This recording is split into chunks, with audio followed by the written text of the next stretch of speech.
Fala aí pessoal, bem-vindos a mais um vídeo aqui no meu canal. Hoje estou aqui para trazer um vídeo que finalmente demorou, mas chegou. Exatamente, os analistas começaram de novo a dar recomendações de compra para Klabin, tá? Exatamente. Uma empresa que a gente tem aqui na carteira pública, que eu falo a gente, né? Porque é uma carteira construída em conjunto aqui no canal de forma pública, mas muitas pessoas que assistem aqui o canal têm posição em Klabin. E olha o que aconteceu, tá? Os analistas começaram a conversar é foda, né? Mas começaram a mudar as suas recomendações, agora elevando para compra. E começou aqui pelo Itaú BBA, tá? Que hoje eleva a Klabin a compra, não é à toa, tá? Que se a gente vai ver a performance das ações hoje, a Unity subindo aqui basicamente 2%, tá? Se a gente olha para a Klabin 4, né? Que é a ação que eu tenho aqui, 1,63 de alta, estava subindo mais forte antes, tá? Já deu uma queda. Mas é muito interessante porque começa a mostrar pra gente como que a conjuntura vai mudando e como que as projeções e as visões dos analistas para frente começam a melhorar. De novo, eu sempre gosto de comentar isso aqui para vocês. Como os analistas eles são mais flexíveis no curto prazo, ou seja, as suas posições, as suas recomendações elas vão variar com base em questões de curto prazo. Cara, de 6 meses para trás, de 10 meses para trás, o que mudou para a Klabin em si? Nada. O que mudou foi uma conjuntura macro, que talvez faça o resultado vir um pouquinho melhor agora do que viria se não tivesse essa mudança de conjuntura. Mas, de novo, como isso é muito cíclico, porque é uma empresa que está ligada especialmente também à celulose, o importante aqui é que a gente compre essa empresa que a gente acredita e gosta, que qualitativamente tem qualidade, ao longo do tempo, quando os preços estiverem mais interessantes, que normalmente é quando os analistas não têm compra. Na verdade, é quando eles têm venda, tá? Eles reforçam a preferir a Suzano, que também é uma empresa de qualidade, apesar de eu preferir Klabin aqui, por uma questão que eu já comentei em vários vídeos. Veja, primeiro, visão mais otimista para o setor de papel e celulose, resultado do quarto tri, tá? E guidance, projeção da companhia, isso também acaba ajudando eles a projetarem, especialmente as principais linhas. Depois a gente vai ver aqui que eu vou mostrar para vocês a minha planilha de preço-teto, para a gente falar um pouquinho sobre o cálculo de preço-teto de Klabin. E aí já deixo aqui o convite, se torne membro do canal. 70 centavos por dia. Por quê? Porque nós temos conversado de Klabin, de cálculo de preço-teto há bastante tempo já. Como membro, você tem acesso às minhas lives 2 vezes por semana pra gente falar de oportunidade, pra você tirar dúvida. Os meus vídeos exclusivos. A minha planilha de preço-teto, que eu vou mostrar ela um pouco aqui nesse vídeo, mas tem acesso a ela completa. Além de tirar dúvida também no grupo do Telegram com mais de 450 pessoas. Beleza? Bom, vamos lá. Entender primeiro o que o Itaú fez, depois eu falo do meu cálculo. Ele leva a recomendação, tá? Para Outperform, que é basicamente uma recomendação de compra. Preço-alvo para Klabin 11 sai de 24 para 29. Um potencial aí de basicamente 18%, tá? O banco também reforçou a recomendação e a preferência por Suzano, que não é ruim, de novo a empresa não é ruim, apenas tem algumas composições de portfólio diferentes da Klabin. Eu prefiro o Klabin pelo risco aqui que eu ajusto a minha própria carteira. Veja, a equipe de research justificou as reavaliações em função da sua visão mais otimista para o setor de papel e celulose, pelos resultados do quarto tri e também pelas projeções da companhia, que foi o que eu já falei. Olha que legal isso daqui. O BBA estima um EBITDA, e vamos lembrar sempre que a Klabin paga dividendo a partir do EBITDA ajustado, normalmente aí a casa dos 20%, ele foi para 7,6 bilhões em 2024, tá? Que era, antes das projeções, 6,4.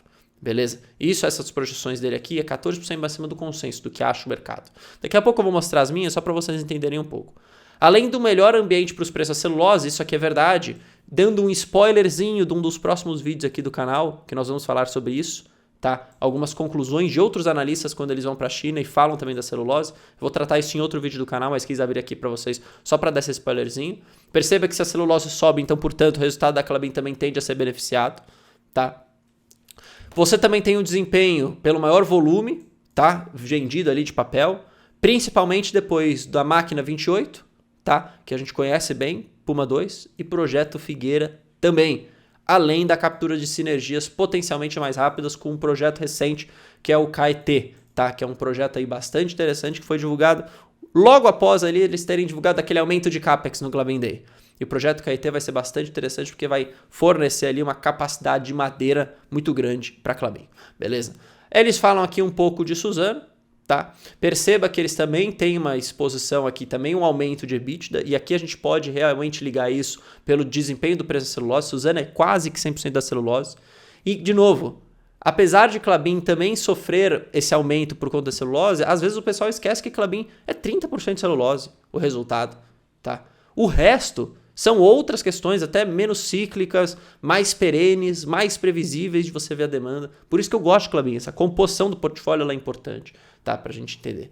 Veja, o BBA diz gostar do múltiplo valor da empresa, isso aqui ele tá falando de Suzano, tá? De 5,7 vezes, tá? Em uma perspectiva de melhor geração de caixa livre, quando o Cerrado começar a acelerar. Vamos lembrar que o projeto Cerrado na Suzano é um projeto gigantesco, que deve trazer muita capacidade produtiva e colocar muita oferta também no mercado, tá? Existe uma discussão dos analistas, né? Quanto a esses novos projetos entrarem em operação e começarem a colocar oferta, se o preço da celulose não tem uma tendência baixista. Mas vamos lembrar que do consenso agora é de que o preço da celulose realmente estava no fundo, no piso, tá? E agora tende a se recuperar, ou seja, isso acaba atraindo e trazendo resultados melhores para essas empresas. Falando do meu preço teto de Klabin, aqui está meu cálculo, tá? Se você for membro do canal, você tem acesso a essa planilha inteira. Cada uma das abas aqui é o cálculo de uma determinada empresa. Na aba consolidados tem mais de 30 empresas com preço teto e o que você deve fazer naquele momento, tá? Cálculo de margem de segurança e tudo mais. Como que eu faço o cálculo do preço teto de Klabin? Basicamente eu estimo aqui um crescimento do EBITDA, né, ano contra ano aqui.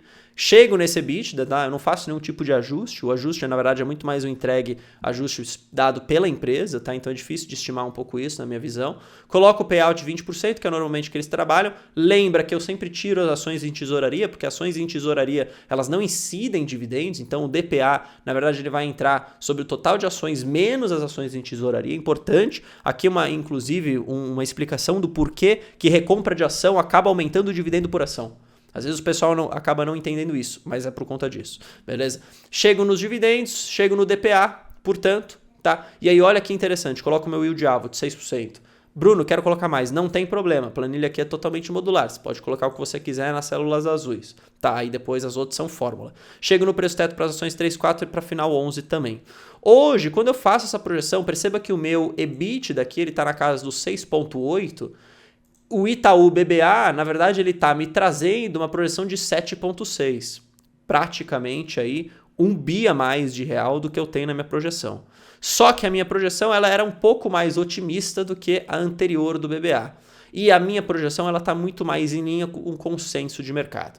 Tá? Perceba que eu vou chegar mais ou menos nesse 7,6 na minha projeção apenas em 2025. O BBA já está falando que isso vai acontecer antes por causa desses fatores aqui, que eu também considero nas minhas projeções, mas eu entendo que demora um pouco mais para surgir efeito, por isso que eu coloco não só o 24 aqui ainda com pouco desses efeitos e o 25 me retornando bastante. O 23 aqui é simplesmente uma conta passada, mas ele não entra na conta do meu preço teto, perceba que eu coloco aqui. Aí eu faço basicamente uma média aqui, tá? E consigo chegar no meu preço teto. Perceba aqui que nós temos 4,14 de preço teto para Klabin, final 3 ou final 4, ou se quiser usar Unit 2064. Isso daqui vem do preço atual, de fato, não existe margem de segurança, e é verdade.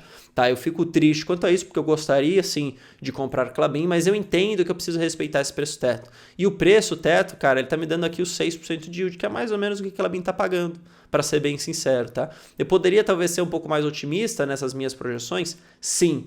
Mesmo se eu fosse, talvez daria margem para comprar hoje? Acredito que não. Tá? Acho que essa aqui que é uma visão que eu quero passar para vocês. Acho que Klabin, nesse momento, ela tem uma precificação muito boa frente aqui ao preço teto, né? Dado que ela tem muito nível de investimento para fazer, então o dividendo acaba sendo um pouco mais restrito. Então eu continuo com a minha posição, eu continuo comprando, olhando para o mercado, tá? Fico feliz, mas ao mesmo tempo triste com essa visão dos analistas, porque feliz porque mostra que Klabin realmente é uma empresa boa, mas triste porque quando eles elevam a compra, as ações acabam subindo, e eu gostaria, na verdade, que tivesse queda para eu conseguir comprar mais posições da Klabin. Óbvio que ao longo do tempo eu vou ajustando esse crescimento, se eu perceber que ele está demasiadamente conservador, mas eu sempre gosto de ser um pouco mais conservador.